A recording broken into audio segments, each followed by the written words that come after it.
ഇനി പടച്ചോൻ സഹായിച്ചിട്ട് ക്യാബിൻ്റെ ഉള്ളിൽ നിന്ന് ഇവനെ കിട്ടുന്നതോട് കൂടിയിട്ട് നമ്മളെ ഈ ഒരു പ്രയത്നത്തിന്റെ ഒരു അവസാനം ആവുന്നുള്ളതാണ് പ്രതീക്ഷ. കാര്യം നമ്മളുടെ ഒക്കെ പ്രേക്ഷകര് ശരിക്കും പല ആളുകളൊക്കെ നമ്മളെ കാണുമ്പോൾ, നമ്മളെ വഴിയിൽ വെച്ച് കാണുമ്പോൾ നമ്മളോട് പറയാറുള്ളത്, ഞങ്ങൾ സംസാരിക്കാൻ എന്താണ് ഉദ്ദേശിച്ചത് അത് നിങ്ങൾ പറയുന്നുണ്ട്, അത് തന്നെ നിങ്ങൾ ഏറ്റെടുക്കുന്നതാണല്ലോ. ഓരോ മനുഷ്യന്മാരാണ് ഞാൻ എന്നുള്ള ഒരു മനുഷ്യൻ വെറും വട്ടപൂജ്യമാണ്. നിങ്ങൾ പല ആളുകൾക്കും നമ്മളെ ഇഷ്ടപ്പെട്ടിട്ടും നിങ്ങളുടെ കാര്യങ്ങൾ പറയുന്നതുകൊണ്ടാണല്ലോ നമ്മളെ ശരിക്കും നെഞ്ചിലേറ്റുന്നത്.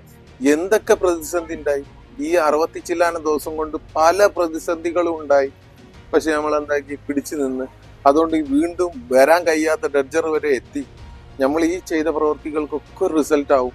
ഈ റിസൾട്ട് ഒരു മോട്ടിവേഷനാണ്. ഇനി വരാൻ പോകുന്ന ആർക്കും ഒരു പ്രതിസന്ധി ഉണ്ടെങ്കിൽ നമ്മൾ ശബ്ദം ഉയർത്തി കഴിഞ്ഞു കഴിഞ്ഞാൽ ഈ സംവിധാനം മൊത്തം എന്തിനുള്ളതാ? ജനങ്ങൾക്ക് വേണ്ടിയിട്ടുള്ള. ജനങ്ങൾ അത് ഉപയോഗപ്പെടുത്തണം. അർജുനുമായിട്ട് നിങ്ങൾ തിരിച്ചു പറയണം. നിങ്ങളുടെ ദൗത്യം എന്തായാലും ഇനി 3 ദിവസമാണ് നമ്മുടെ മുന്നിലുള്ളത്. ആ 3 ദിവസമാണല്ലേ? അതെ, പറഞ്ഞിട്ടുള്ളത്. 3 ദിവസം. അത് ഞമ്മള് അതും എന്താക്കും മുന്നോട്ടേക്ക് അങ്ങനെ ഒന്നും 3 ദിവസം കൊണ്ട് ആ ഡഡ്ജറിന് പറഞ്ഞേക്കൂല. എന്തായാലും കിട്ടിയിട്ട് മാത്രമേ അത് കിട്ടിയിട്ടേ പറഞ്ഞേക്കുള്ളൂ. അതിന്റെ കൂടെ തന്നെ ഞമ്മളൊരു ബാധ്യത ആണ് ആ ബാക്കിയുള്ള 2 പേരും, 2 ആളുകളൂടെ. തീർച്ചയായും നിങ്ങളുടെ ആ ദൗത്യം, ആ 2 പേരെയും കൂടി അവരെ വീട്ടിലേക്ക് അവർക്കും അതിന്റെ ഒരു രീതി നടപ്പാക്കി കൊടുക്കേണ്ടത്. നിങ്ങളുടെ ആ ദൗത്യം എന്തായാലും നിങ്ങൾ അർജുനെ കൊണ്ട് ഇനി വരാൻ പാടുള്ളൂ എന്നാണ് എനിക്ക് പറയാനുള്ളത്. എന്റെ സഹോദരൻ അല്ലെങ്കിൽ എന്റെ കൂടപ്പറപ്പിനെ കിട്ടണം എന്നുള്ള രീതിയിലേക്ക് ഏതറ്റം വരെ പോകാനും തയ്യാറാവണം എന്നുള്ളതാണ് മലയാളികളോട് എനിക്ക് പറയാനുള്ളത്.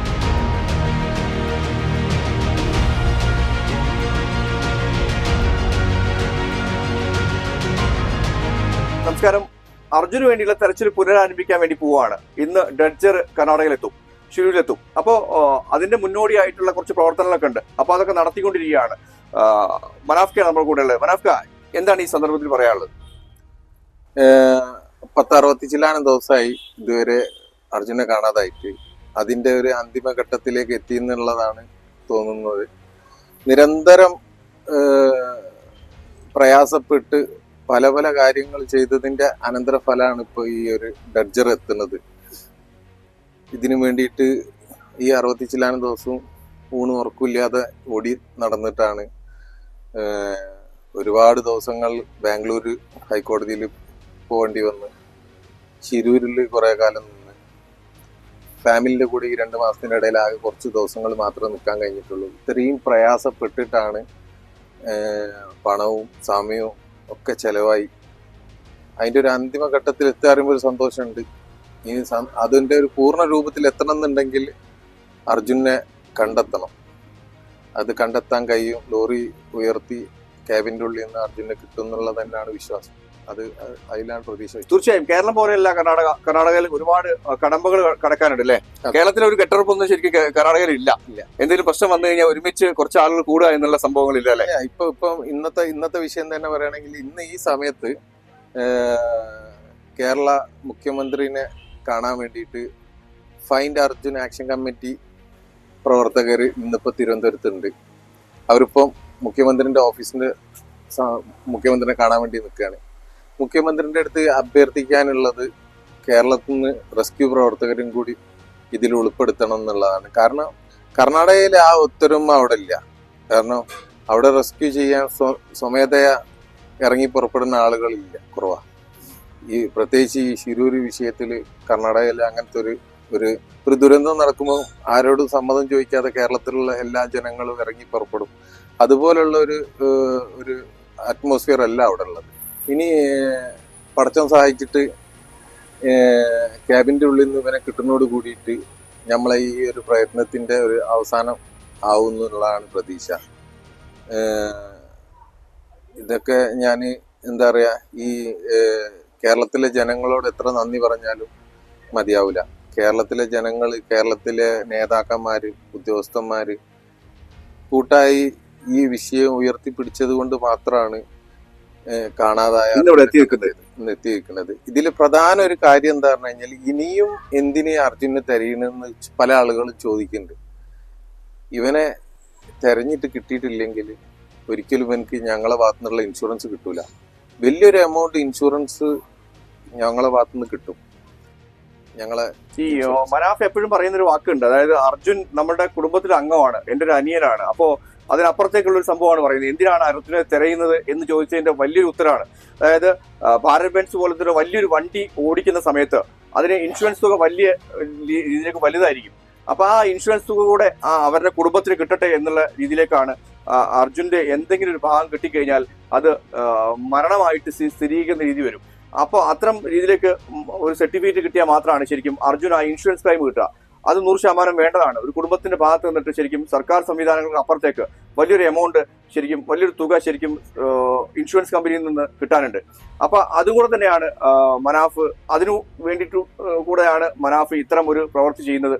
തന്നെയുമല്ല, അർജുൻ എന്നുള്ള ഒരു ഒരു ഒരു വ്യക്തി സാധാരണ എന്റെ പണിക്കാരൻ മാത്രമല്ല, അവനൊരു ഉറപ്പുണ്ട് ശരിക്കും ഞാൻ തിരിച്ച് മനാഫ്ക എന്നെ കൈവിടില്ല എന്നുള്ളത്.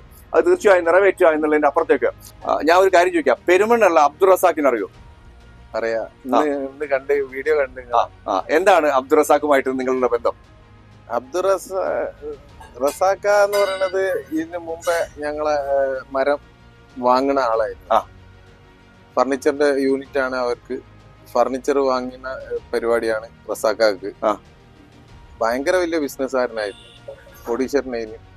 ഈ റസാഖ ഒരു സുപ്രഭാതത്തില് കടം കൊടുത്തിട്ട്, ഫർണിച്ചറുകൾ കടം കൊടുത്തിട്ട് സാമ്പത്തികമായിട്ട് നഷ്ടം വന്ന ആളാണ്.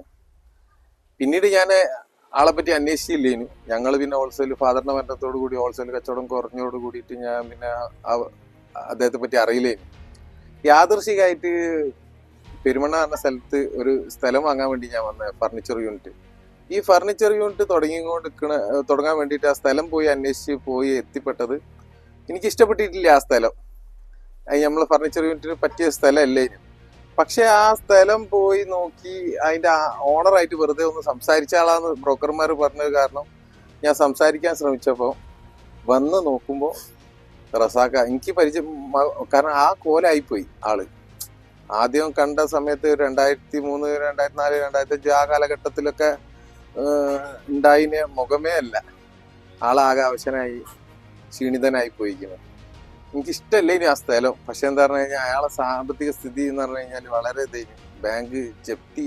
കുറെ കാലങ്ങളായിട്ട് നിങ്ങളുടെ വീട്ടിൽ താമസിക്കാല്ലേ, വാടക പോലും വാങ്ങാം. ഇപ്പൊ ആ സ്ഥലം ഞാൻ മേടിച്ച് എടുത്ത വീടിന്റെ വാടക പോലും എടുത്ത വീട്ടില് താമസിക്കാനുള്ള പെർമിഷൻ കൊടുത്തേക്കോ അല്ലെ? കാരണം വൈഫിന് നടക്കാനുള്ള ബുദ്ധിമുട്ടുണ്ട്, നടക്കാൻ സാധിക്കില്ല. അപ്പം പിടിച്ചിട്ടാ നടക്കുക. അവർക്ക് ബാങ്ക് ജപ്തി കാര്യങ്ങളൊക്കെ വന്നതോട് കൂടിയിട്ട് പോയി ഇനി ഒരു സ്ഥലത്തേക്ക് മാറി താമസിക്കാൻ ഒരു സ്ഥലമൊക്കെ നമ്മൾ റെഡിയാക്കി. അത് ഈ ഒരു സ്ഥലം ഞാൻ എടുത്തതിനുണ്ട്, അല്ലെങ്കിൽ അടുത്ത ആഴ്ച അത് ജപ്തി ചെയ്യുന്നു. അങ്ങനത്തെ ഒരു സാഹചര്യത്തിൽ ഞാൻ എടുക്കാതെ പോയിട്ടുണ്ടെങ്കിൽ അത് ജപ്തിയായി ബാങ്ക് കൊണ്ടുപോകും, ഇയാള് നടു റോട്ടിൽ ഇറങ്ങേണ്ടി വരും. അങ്ങനത്തെ ഒരു സാഹചര്യത്തിലാണ് ഞാൻ അത് എടുക്കാമെന്ന് ഉദ്ദേശിച്ചത്. എനിക്കത് പറ്റാത്ത സ്ഥലമായിട്ട് പോലും എടുത്തത് എന്താ പറഞ്ഞു കഴിഞ്ഞാൽ അങ്ങനത്തെ ഒരു സാഹചര്യമാണ് അയാളത്. അതെടുത്തതോട് കൂടിയിട്ട് അയാൾക്ക് ബാങ്കിലെ മൊത്തം കടങ്ങൾ വീട്ടാൻ കഴിഞ്ഞ്, കൂടെ ഒരു 10 സെന്റ് സ്ഥലം, ഒരു വീടിന്റെ 3/4 ഭാഗം പണി തീർക്കാനായി. ഇനി കുറച്ച് പണിയും കൂടി കഴിഞ്ഞ് കഴിഞ്ഞാൽ അയാൾക്ക് അതിലേക്ക് താമസം മാറുക. അതോട് കൂടിയിട്ട് ലൈഫ് സെറ്റിലായി. ഇങ്ങനെ ഒരു കാര്യം ചെയ്തിന്.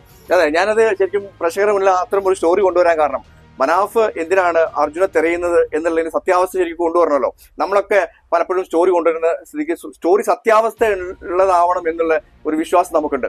കാര്യം നമ്മളുടെയൊക്കെ പ്രേക്ഷകര് ശരിക്കും പല ആളുകളൊക്കെ നമ്മളെ കാണുമ്പോൾ, നമ്മളെ വഴിയിൽ വെച്ച് കാണുമ്പോൾ നമ്മളോട് പറയാറുള്ളത്, ഞങ്ങൾ സംസാരിക്കാൻ എന്താണ് ഉദ്ദേശിച്ചത് അത് നിങ്ങൾ പറയുന്നുണ്ട്, അത് ഞങ്ങളെ വല്ലാതെ സന്തോഷിപ്പിക്കുന്നുണ്ട് എന്നുള്ളതാണ്.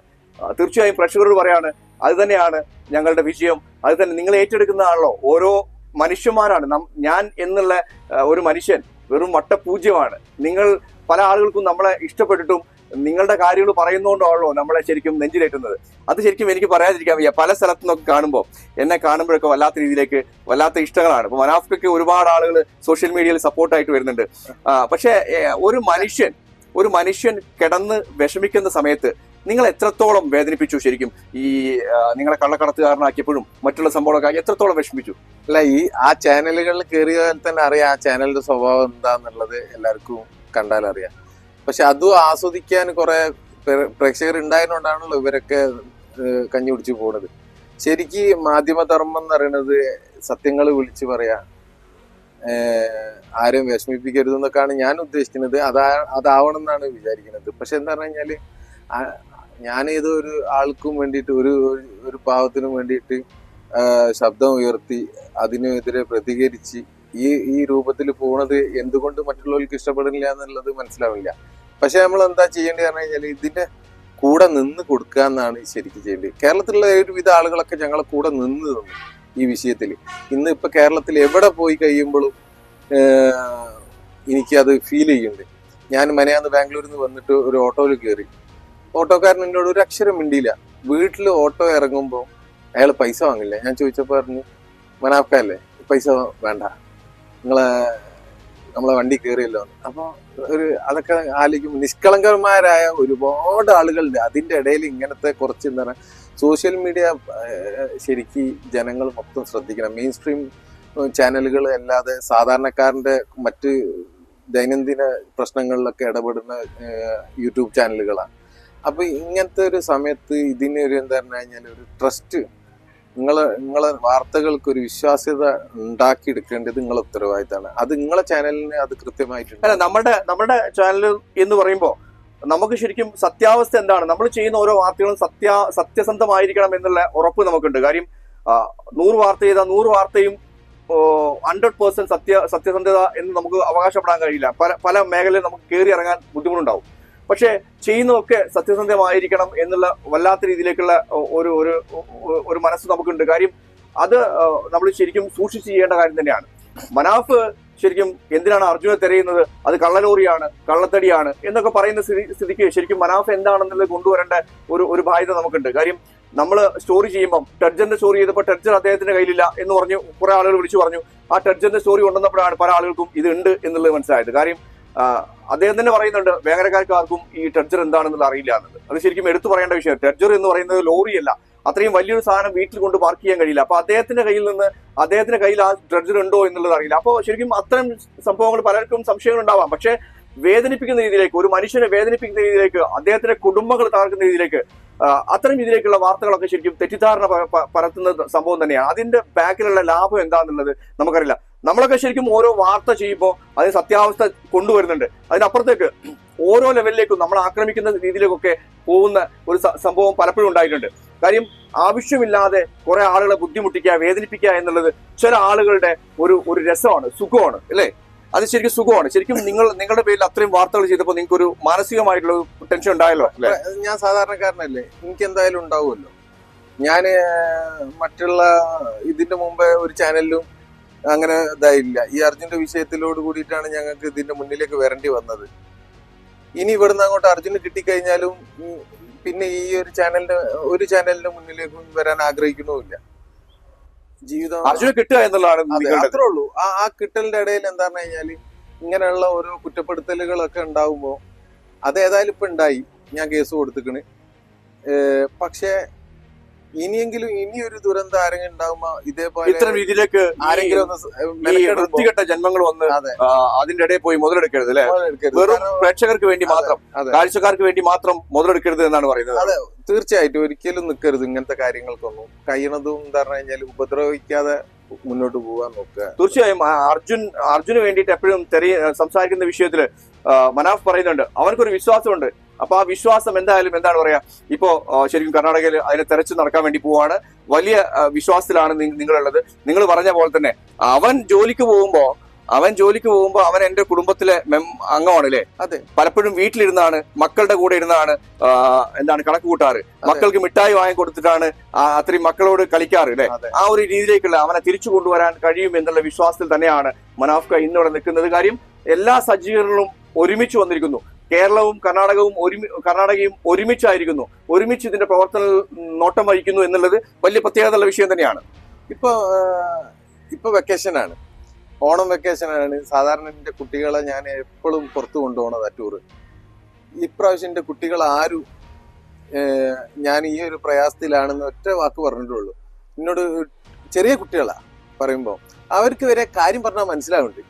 അതായത് ഒരു ടൂർ വരെ ഓരോ ഞാൻ കൊണ്ടുപോകാൻ ഇപ്പം കഴിയൂല, അർജുനേട്ടനെ തെരയാണെന്ന്, അർജുനേട്ടൻ കിട്ടിയിട്ട് പോകാന്നുള്ളതാണ് കുട്ടികൾ പറഞ്ഞത്. അപ്പൊ അതായത് അത്ര ചെറിയ കുട്ടികൾക്ക് വരെ ഇതിന്റെ കാര്യഗൗരവം മനസ്സിലാവുന്നുണ്ട്. സമൂഹത്തിലുള്ള ചില ആളുകൾക്ക് മാത്രം എന്താ പറഞ്ഞു കഴിഞ്ഞാൽ ഇപ്പോഴും ഇപ്പൊ ഇനി കിട്ടിയിട്ട് എന്താ കാര്യം, ഇവരെ വീട്ടിലുള്ള ആരെങ്കിലാണ് അങ്ങനെ കിട്ടാതായതെങ്കിൽ ഇനി കിട്ടിയിട്ട് എന്താ കാര്യം എന്ന് പറഞ്ഞിട്ട് കൈമലർത്തി വീട്ടിൽ പോയിരിക്കുവോ? നമുക്ക് കിട്ടേണ്ടത് നമ്മളെ അവകാശമാണ്. ആ അവകാശത്തിനും വേണ്ടിയിട്ട് പൊരുത് തന്നെ കിട്ടും. തീർച്ചയായും. പിന്നെ മനാഫ്ക പറയുന്ന വേറൊരു വിഷയമുണ്ട്. ആർക്കും ഇനി ഇങ്ങനെ ഒരു അവസ്ഥ ഉണ്ടാവരുത്, നിയമത്തിന് മുന്നിൽ കൈ യാചിച്ചു നിൽക്കുന്ന ഒരു അവസ്ഥ ആർക്കും ഉണ്ടാവരുത് എന്നുള്ളതാണ്. അത് ശരിക്കും മുന്നോട്ട് കൊണ്ടുവരേണ്ട വിഷയം തന്നെയാണ്. നമ്മൾ കേരളക്കാരാണ്, പ്രത്യേകിച്ച് കേരളക്കാരന്റെ ഒരു ജീവന് എത്രത്തോളം വിലയുണ്ട് എന്നുള്ളത് ഈ വിഷയം മാത്രം നോക്കിയാൽ മതി. ഒരു വിഷയം അത് എടുത്തു കളയേണ്ട വിഷയമായിട്ട് പോലും അതിന്റെ പിന്നാലെ തന്നെ തൂങ്ങി അത് വേണം, ഞങ്ങൾക്ക് അർജുന വേണം എന്ന് പറയുന്ന രീതിയെ നമുക്ക് മനസ്സിലാവുന്ന വിഷയം തന്നെയാണ്. പിന്നെ കുറെ ആളുകളോട്, കേരളത്തിലുള്ള കുറെ ആളുകളോട് പറഞ്ഞിട്ട് കാര്യമില്ല. എന്തിനും കുറ്റപ്പെടുത്തൽ മാത്രം നടത്തുന്ന കുറച്ച് ആളുകളുണ്ട്. അവർ ഇതിന്റെ പണി തുടർന്നുകൊണ്ടേയിരിക്കും. അവരാണ് ശരിക്കും കേരളത്തിലെ പുഴുക്കുത്തുകൾ. അവരെ ജനങ്ങൾ തിരിച്ചറിഞ്ഞാൽ നല്ലത് എന്നാണ് എനിക്ക് പറയാനുള്ളത്. തീർച്ചയായിട്ടും. അതായത് ഒരു സാധാരണക്കാരൻ മനസ്സറിഞ്ഞ് ഇറങ്ങി പുറപ്പെട്ടു കഴിഞ്ഞാൽ ഏത് വിഷയവും നമുക്ക് തരണം ചെയ്യാൻ പറ്റും. അതെ, അതിന്റെ ഏറ്റവും വലിയ ഉദാഹരണമാണിത്. എന്തൊക്കെ പ്രതിസന്ധി ഉണ്ടായി ഈ 60 ചില്ലാനം ദിവസം കൊണ്ട്, പല പ്രതിസന്ധികളും ഉണ്ടായി.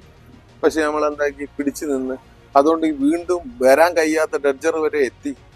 ഇനി ആ തെരച്ചിൽ കഴിഞ്ഞ് ആ വണ്ടിയിൽ നിന്ന് അവനെ കിട്ടുന്നതോട് കൂടിയിട്ട് നമ്മൾ ഈ ചെയ്ത പ്രവൃത്തികൾക്കൊക്കെ ഒരു റിസൾട്ട് ആവും. ഈ റിസൾട്ട് ഒരു മോട്ടിവേഷൻ ആണ്. ഇനി വരാൻ പോകുന്ന ആർക്കും ഒരു പ്രതിസന്ധി ഉണ്ടെങ്കിൽ നമ്മൾ ശബ്ദം ഉയർത്തി കഴിഞ്ഞു കഴിഞ്ഞാല് ഈ സംവിധാനം മൊത്തം എന്തിനുള്ളതാ? ജനങ്ങൾക്ക് വേണ്ടിയിട്ടുള്ള. ജനങ്ങൾ അത് ഉപയോഗപ്പെടുത്തണം. തീർച്ചയായും. അപ്പോ എന്തായാലും അർജുനുമായിട്ട് അർജുനുമായിട്ട് തിരിച്ചു വരട്ടെ എന്ന് പ്രാർത്ഥിക്കുകയാണ്. കാര്യം അർജുനുമായിട്ട് നിങ്ങൾ തിരിച്ചു വരണം. നിങ്ങളുടെ ദൗത്യം എന്തായാലും ഇനി 3 ദിവസമാണ് നമ്മുടെ മുന്നിലുള്ളത്. ആ 3 ദിവസമാണല്ലേ അതെ പറഞ്ഞിട്ടുള്ളത്? 3 ദിവസം. അത് ഞമ്മള് അതും എന്താക്കും മുന്നോട്ടേക്ക് അങ്ങനെ ഒന്നും 3 ദിവസം കൊണ്ട് ആ ഡർജറിന് പറഞ്ഞേക്കൂല. എന്തായാലും കിട്ടിയിട്ട് മാത്രമേ കിട്ടിയിട്ടേ പറഞ്ഞേക്കുള്ളൂ. അതിന്റെ കൂടെ തന്നെ നമ്മളൊരു ബാധ്യത ആണ് ആ ബാക്കിയുള്ള 2 പേരും, 2 ആളുകളൂടെ. തീർച്ചയായും നിങ്ങളുടെ ആ ദൗത്യം, ആ 2 പേരെയും കൂടി അവരെ വീട്ടിലേക്ക് അവർക്കും അതിന്റെ ഒരു നീതി നടപ്പാക്കി കൊടുക്കേണ്ടത്. നിങ്ങളുടെ ആ ദൗത്യം എന്തായാലും നിങ്ങൾ അർജുനെ കൊണ്ട് ഇനി വരാൻ പാടുള്ളൂ എന്നാണ് എനിക്ക് പറയാനുള്ളത്. അതെ, തീർച്ചയായും അത്തരം ഒരു രീതി എടുക്കണം. ആരെങ്കിലും ഒരാൾ എടുക്കണം. എന്റെ സഹോദരൻ അല്ലെങ്കിൽ എന്റെ കൂടപ്പറപ്പിനെ കിട്ടണം എന്നുള്ള രീതിയിലേക്ക് ഏതറ്റം വരെ പോകാനും തയ്യാറാവണം എന്നുള്ളതാണ് മലയാളികളോട് എനിക്ക് പറയാനുള്ളത്. കാര്യം മിസ്സായത് പണ്ട് ലോറി അസോസിയേഷനിലെ കാതർക്ക പറഞ്ഞ പോലെ ഒരു മുട്ടുസൂചിയല്ല, വലിയൊരു ലോറിയാണ്. അപ്പൊ അത് തീർച്ചയായും തിരിച്ചു കിട്ടേണ്ടതുണ്ട്. അർജുൻ എന്തായി എന്നുള്ളത് ജനങ്ങൾക്ക് അറിയണം. അർജുനെ തിരിച്ചു കിട്ടണം എന്ന് തന്നെയാണ് കേരളക്കാർക്ക് പറയാനുള്ളത് എന്നറിയാമെങ്കിലും വീണ്ടും പറയാണ്, അർജുനൻ കൊണ്ട് തിരിച്ചു വരട്ടെ. നന്ദി, നമസ്കാരം.